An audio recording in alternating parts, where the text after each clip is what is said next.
एहि साल के मेला में तो हमरा सब साथे जुल्मे भ गेलियो। तो स्वागत करै छी हम अपन एकटा नया ब्लॉग में, जैमे अहाँ के हम बतायब कि चैती दुर्गा पूजा कहरिया में हमरा सब साथे की भेले। तो हम सब गेल छलहुँ हैं अष्टमी के दिन रात में दुर्गा पूजा के मेला देख। तो काफी भीड़ भाड़ छला, कियाकि अतो काफी भीड़ लगैया। 4-5 गांव 10 गांव के लोग सब अतो मेला देख अबैया। तो हमर एकलौता दोस्त के एकलौता कन्या हरा गेलै। ई तो बड़ी दुखक बात छे कि केकरो कनिया हरा जाए तो केना खोजी, और अते भीड़ भाड़ में कनिया खोजनाई बिना मोबाइल के, ई तो रुई के ढेर में राई खोजनाई के बराबर छे। तो मेला में तैयो कनिया वाली बात छले भाई, छोड़ के केना जा सके छले। तो हम सब कनिया खोजनाई चालू केलहुँ। कखनो हम सब इम्हर जाई छलहुँ उम्हर जाई छलहुँ कि क्यों ओकर कनिया के देखने हुआ है। तो सब आदमी कहे छले इम्हर गेलैया एखने कनी देर पहले। तो हम सब दौड़ के उम्हर जाई छलहुँ हैं, तैयो ओकर कनिया नजर नहीं अबै छले। बेचारा कइन रहल छले कि कम से कम हमर कनिया खोज दे, एकेटा कनिया है। अब हम ओकरा कहियो नहीं सकै छी कि बौआ रे दोसर कनिया दिया देबो, तो ई चीज तो होई नहीं छे। तो ओकर कनिया के खोज में लागल छलहुँ हैं। पूरा मेला में इम्हर हमर देखलहुँ तो कतौ नजर नहीं आबि रहल छले। तो किछ लोग सबसे पूछबो केलहुँ हैं, तो वह बात कि हम सब नहीं देखलहुँ हैं। किछ कहे छले कि मेला में आयल छलखिन हैं कि नहीं आयल छलखिन हैं। किछ लोग मेला में महिला विभाग में बैस के फोटो तोटो खिंचबै छले। बहुत लोग काफी खुश छले कि भने ओकर कन्या हरा गेलै।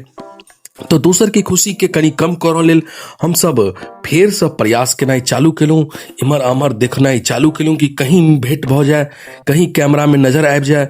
तो अहूँ सबके अगर ई कैमरा में नजर आबे ओकर कनिया तो बता देब। तो देखियो मेला में तते भीड़ छे, केना कनिया खोजी ओकर मिलिए नहीं रहल छले। मेला में लोग सब देखियो खरीदारी कम करे छले और रास्ता पर ठाढ़ भ क बुझबे करै छी आइ काल्हि के नवयुवक की काज करै छै। तो केओ रस्ते नहीं दै छले, कि मेला में अते आवाज होइ छै, केओ सुनहे ला तैयार नहीं रहैया। तो देखियो ओकर कनिया मिलै छै कि नहीं मिलै छै, एहि ब्लॉग में अहाँ के पता चले। तो देखियो लोग सब एतऽ खरीदारी कर रहल छथि। रंग बिरंग के अहाँ के लटगेना के बाजार लागल छै, जेमे बच्चा महिला सबके और बूढ़ सूढ़ के सेहो सामान सब एहिमे उपलब्ध छै। तो सब अपन अपन खरीदारी कर रहल छलथि है।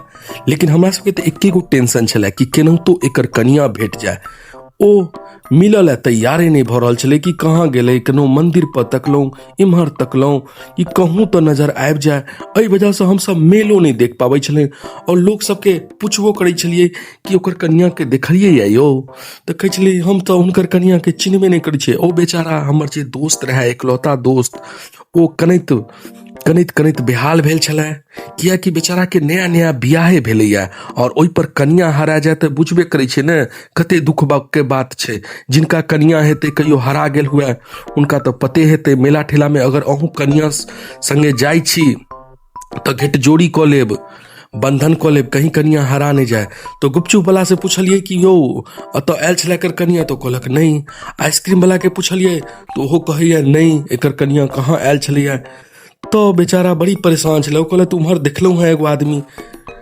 तब केना खोजू ओकर कनिया, किछ समझ में नहीं आबि रहल छले। हमरा माथा दुखाए लागल छले कि एते भीड़ ऊपर से केना खोजू। जेकरा मान के चलू एके रंग के साड़ी बहुत लोग पहिरने छले, ओकरा पूछ ले छलिए कि फल्ला के कनिया छियै, तो ओ मारल ले दौड़े छले कि दोसर के कनिया के यहाँ पूछबे तो की भ सके, यहाँ तो बुझबे करे छियै। तो हारल हम सब आगा बढ़लहुँ कि आब लागै छले कि इनकर कनिया आब नहीं मिलते। तो हम सब अब घर के तरफ प्रस्थान केलहुँ। तो प्रस्थान करऽ में देखू ई मेला में चाट ताट के दुकान में सेहो देख रहल छलहुँ कहीं हेता कोना कात में। और हुनकर कनियो कहूँ परेशान हेता, कियाकि ई गाँव में ओ पहला बेर आयल छै, तो हुनका तो रस्तो नहीं पता छै अपन घर के।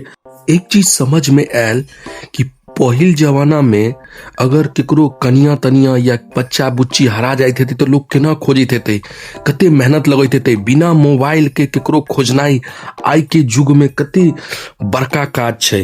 तो हम सब हिनको से पूछलिए यो ओकर कनिया देखलिए या, तो कहलखिन नहीं हम कहाँ केकरो कनिया देखलिए या। तो इनका लगले कि इनका से मजाक करै छियै, लेकिन बात तो सही छले कि कनिया बेचारा के हरायल छै। तो चलू अगला ब्लॉग में हम बताएब कि हमर दोस्त के कन्या मिलले कि नहीं मिलले। तब तक अहाँ इस चैनल पर अगर नया छी तो सब्सक्राइब के बटन के तोड़ फोड़ दियो, अगर पुरान छी तो शेयर के बटन के तोड़ फोड़ दियो। जब तक ओकर कन्या नहीं मिला तो अहूँ सब प्रयास करियो, मेला में जाकर खोजियो।